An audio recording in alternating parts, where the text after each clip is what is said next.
Hi, and welcome to Crank. And today we've got Yamaha's 530 in for review.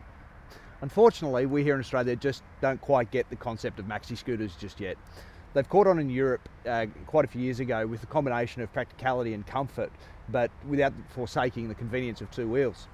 However, the manufacturers in Australia have persisted in importing a fair portion of them in the hopes of us finally seeing the light, which brings me to the Tmax 530. On paper, the Tmax doesn't quite come with all the bells and whistles of a normal maxi scoot. It seems just a little underdone. There's no heated grips or a screen that's adjustable on the fly, nor a ton of storage space.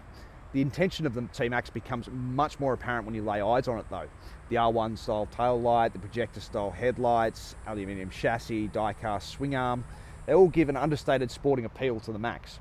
More importantly though, it possesses the necessary abilities to back up its sporting looks with real-world performance. The previous 499cc engine has been bored out 2mm to make a 68mm bore stroked by forged aluminium pistons, as well as larger intake valves, a new camshaft and larger injectors. The Tmax has become a very tidy package now. Having rested my backside on the Tmax, I was pleased to note that despite being classified as a maxi, it feels anything but. The wheelbase feels short, the fairings and ancillaries don't feel wide. It is a little bit hefty, but the weight is slung very low. In saying that, the new Tmax is significantly lighter than its predecessor after Yamaha took a knife to any excess weight it could find. Its weight doesn't inhibit forward progress though. There is plenty of get up and go at the bottom end, with full drive appearing at about 4,000 RPM. And it arrives there very quickly.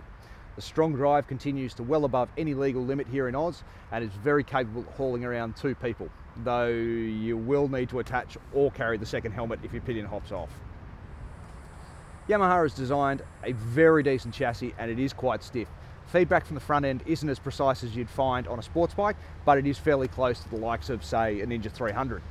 Given its handling characteristics though, it is very capable when changing direction, and it holds lines quite nicely indeed. The 15-inch wheels make a big difference here too. I'm personally not much of a fan of the small-wheeled scoots. I seem to lose them in potholes just a little bit too often. The larger wheels on the Max though make a huge difference to its ride comfort and sporting aspirations. Thankfully, Yamaha have added ABS to the 530. Surely it isn't strictly necessary and it is another aid that will save people from learning how to brake properly, but it only needs to save your ass once for it to be worth the investment. Aside from ABS, the brakes on the Tmax work very, very well with a pair of 267mm discs and 4-pot calipers at the front and a 282mm disc and single piston caliper at the rear. The park brake on the Tmax is one of the best in its class. It's operated by a lever on the left-hand handlebar, and when off, it sits on the switch block side. But when it's engaged, it rests just below the grip, which allows you to nudge it and flick it off with your index finger when you're ready to take off. The 15-litre fuel tank should net you just a tad over 200 kilometres before the fuel light comes on if you're just doing normal commuting duties, but if you do spend considerably more time on the freeways or highways, you'll see that number nudge up to just shy of 300. That range is part of why the Tmax does surprisingly well as a tourer as well. I was able to spend 2 full days on the Max doing a bit over 500 kilometres each day. I was not expecting it to be anywhere near as comfortable and as relaxing as it was. I was absolutely stunned. Riding along the M7 on my way home after a full day in the saddle, I passed a sign to Newcastle and thought to myself, I could quite happily just keep going north tonight.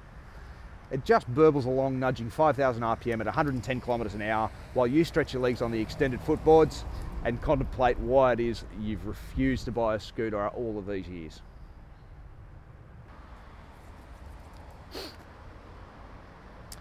The Tmax does stand out though. Its performance in both handling and acceleration remain one of the best in its class.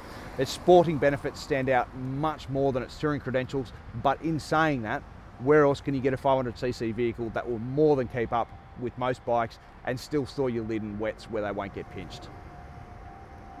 Thanks again for watching us here at Crank. We'll catch you next time.